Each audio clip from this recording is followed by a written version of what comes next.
I can't stop reading them.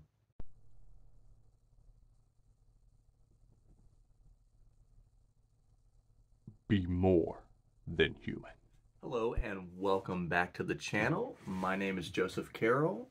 I write under the pen name J.R. Carroll. And today we are back in Cradle. Now, I'm going a little bit overboard here. This month has been just a super fast month with reading books. I've I've read almost all my books on my TBR in like the first like 3 weeks or so, maybe 3.5 weeks, and then I just can't help myself but continue the Cradle journey. Um, it's one of those it's like I kind of want to finish by the end of the year so I can be caught up and interact more with the Cradle community because right now I'm behind. I know everybody is, when you start reading Cradle, I guess you all get like me and you just want to just blow through them.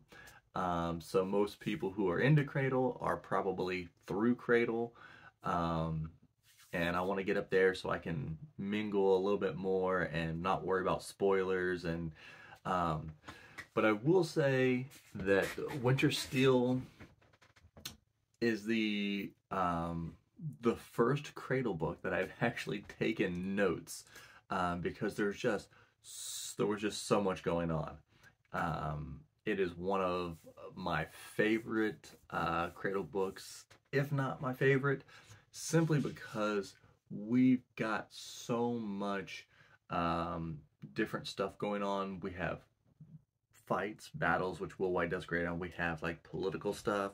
We have like backstabbing stuff. We have stuff with the gods, with the heavens, the dread god. It's all mixed up in there. Um, and I love it all.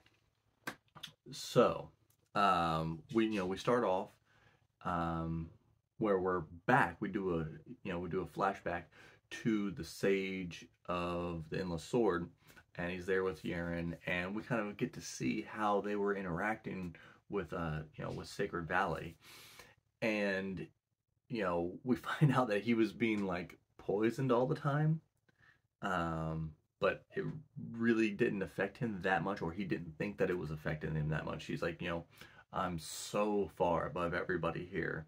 But we also figure out through him that it's a script that is there that is keeping power down in Sacred Valley. And I haven't revealed. I know a lot of people have been asking me, well, give us theories ahead and stuff, and I've just been kind of rolling and enjoying. But I'm starting to, come up with some theories here, so you guys can either laugh at me and be like, he has no idea what's going on, or you can, or maybe I'm right on. I don't know, but I'm starting to think. So we kind of knew that Sacred Valley's power levels were really low, and why everywhere else we've went, the power levels have just gotten higher. And then now we hear that there's a script, and then we've also learned that apparently the Bleeding Phoenix, that's the birthplace of it. I think that Sacred Valley is either hiding like a really powerful dread god underneath it, and the script is there to keep it dormant and keep its power down, or maybe it has something to do with like a breeding ground for dread gods. Um, but and we learn later on.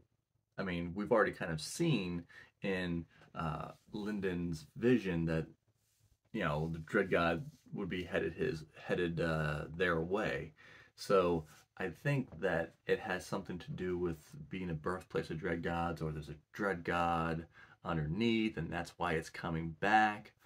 But we'll continue with the story here. As they were poisoning him, he actually did start to feel tired. And so, and Yaren kind of finally convinced him to let her kind of walk around. And he's like, all right, well, I'm gonna take a nap. He takes a nap only to wake up to being stabbed. And he's like, I don't even know how I should be getting stabbed. And then had something to do with the type of daggers that they were using, but he still didn't think that he should have been hurt that bad. And then this goes the whole sequence of him fighting his way out, and he ends up dying. And then that's where we kind of picked up at the beginning in Unsouled. But then we jump back to the present time with Lyndon, where North Strider's like, who's Dross, right? And he ends up taking Dross from him, and Lyndon's like trying to hold on because he like kind of disappears, and he could feel Dross being pulled out of his spirit, and he just holds on as hard as he could, and then North Strider just reappears and gives Dross back to him, and he kind of makes an agreement with him that we can go back, I'll come back for Dross from time to time, but you get to keep him. Which I was excited. I was like, oh, please don't take Dross from him, because that would be so weird for him to have to go without Dross. And then we find out that Ethan's path. We finally find out that Ethan's path is the path of the Hollow King, which kind of goes along with Ethan, how Ethan acts. And then the team decides they want Ethan to go all out in this next match. We want you to go forward. And Ethan crushes the Monarch, Cherie something, I forget how to pronounce her, but he beats her in like 9 seconds. And we're like, I knew Ethan was powerful. I knew that he should win this whole thing. And then, Lyndon learns that North Strider has become so powerful because he absorbs not just like certain parts of people and stuff, but he absorbs everything. And Lyndon, through Little Blue, learns how to do these things. With Little Blue's help, he kind of learns how to power up and do that. And it was so cute, just like little Blue's interaction. You can just see her just spinning around and just making beep beep kind of noises because she doesn't really speak. But Little Blue is awesome. It's like she's like one of the best companions ever. But then we figure out, the guy from the heavens or whatever, kind of, we figure out that you can just quit. You can be bribed off. And so Ethan does take this opportunity to be very Ethan-like, and just he goes, I'm gonna win. He basically tells the guy, he's like, I'm gonna win. He's like, or you can give me everything I want. And Ethan just gets a hoard of treasures. And then also, he gets like I need new clothes. And Ethan comes out, with like these diamond wings, and just looks like the craziest, most elaborate like thing. He comes floating out, and North Strider's like, some of the best quotes ever. He's like, I don't think I called for a clown. And Ethan's like, really? I could have sworn I heard my name. And then like immediately he gets killed in like 2 seconds. Like first shot, he just lets her kill him. And then after they do like the recharge. Yeah, this is a 2 out of 3, which kills him again instantly. Comes back, and he's just laughing and joking around, and he's naked, but he's like, at least I look amazing. And then he like manifests like a cloud around him, around himself, and then he's just like walking around, just, hey everybody, like just flaunting that he threw the fight. But Yaren, You know, she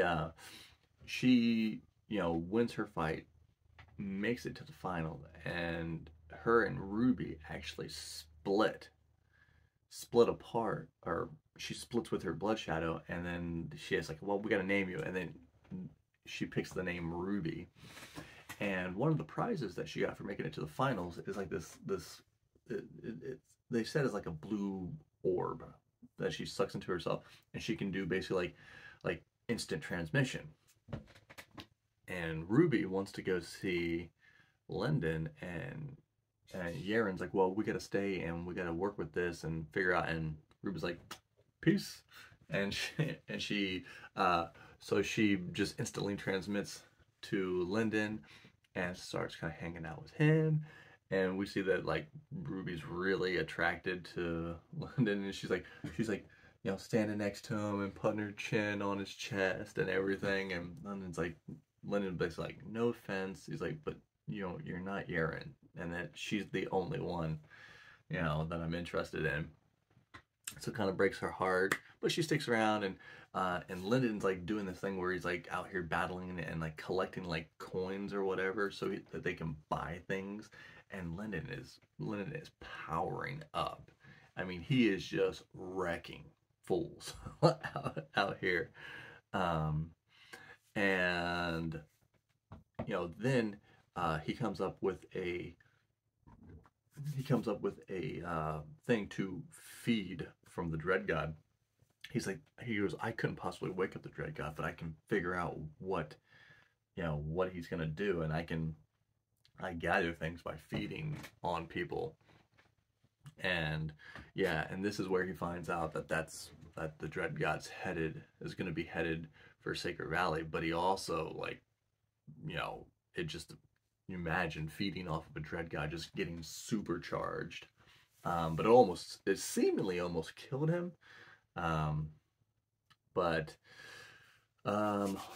So like I said, there's so much going on. I had to write a few notes here.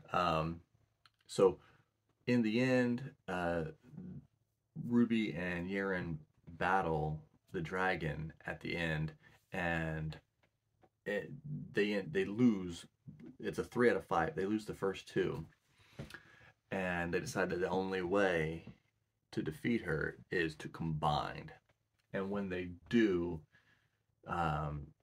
they almost stop the whole shit. They almost stop the whole tournament and just say, well, we should just give it to Yaren, because she ascends to something that they've never really heard of. They call it an overlord, or an archlord or overlord herald. But they're like, no, you gotta go to the end. And she is so fast, and her instant transmission ability is just ridiculous. The dragon has no chance, and she just kills her with ease. And then so she ends up winning the tournament, getting the arrow, and then it is told to her she has to use that arrow. Like, the guy comes down, he goes, there's always a layer to this. You have to use it. You can't just hold on to it as leverage. But then the monarchs start battling. We figure out that Athen is not just an overlord, he's an archlord now. So Athen is just powered up so quickly. So everyone's like, we're climbing these ladders fast now. And so she ends up using it on the dragon, the head dragon, to end that. Linden's fighting. It goes in and just starts. He's battling his way up to Mercy, just murking all these people. It is a slaughter fest. But Linden, like, he's like, I gotta make it to the next step. He's about to lose, and he finds his revelation, and he takes his power to the next level. And I just love, like, his quote. He's just like, it's like, what are you? Because like to make it to the next level is like you kind of have to know who you are, what you are, and Lyndon's just like, I am the end, and it's just like crazy, uh, and then we figure out in the end that through Ethan that Lyndon is the sage of the unsold, the sage of the void. I think is kind of how they're saying it. And I'm just like, fucking perfect. So I mean I was just and then we go back to Orthos, figure out that Kelsa, his sister, has now hit Jade, which which is cool. But then we also hear the Wandering Titan is closing in on Sacred Valley. They can hear it coming. And then we jump back to Lyndon and the crew. And it turns out that like they all got their own fortresses. Their own floating fortresses, and Ethan, that's one of the things that Ethan got. And Zil is actually working for Ethan for the next year. And then the big thing is Lyndon and Yaren finally kiss at the end. And, I kind of thought Will White was just going to have that just linger out there and not mess with it. But I'm cool with it. I like it, it was good.